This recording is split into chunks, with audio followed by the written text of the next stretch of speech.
So in the interest of avoiding spoilers, I'm going to keep this as brief as possible, but I will say Infinity War was awesome.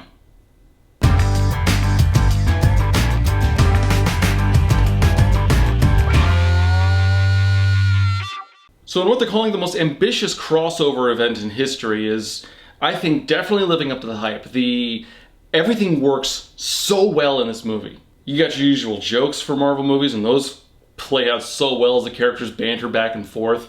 The action is incredible. The pacing's actually pretty solid. The movie goes by at a much quicker pace than you'd think it would. And they used almost every character in their lineup. And no, I won't say who wasn't there. Now, I will say the characters that were there definitely got a chance to shine, usually in combat. And I was surprised at how emotionally invested I was in the whole thing. If you have the slightest investment in the Marvel Cinematic Universe, you have to do yourself a favor and watch this movie. I mean, in my theater, there were people who were legitimately crying at the end of the movie.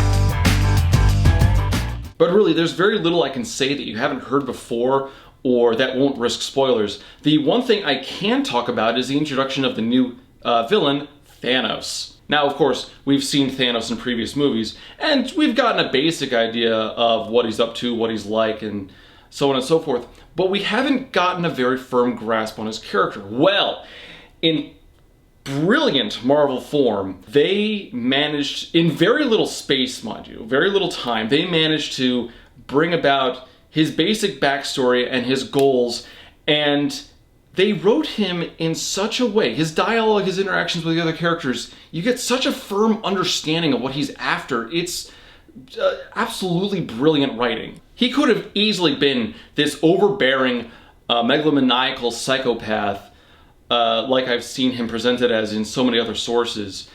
And he really doesn't come off that way. In the comics, for example, I believe in one point he wants to kill half the universe in order to impress Lady Death.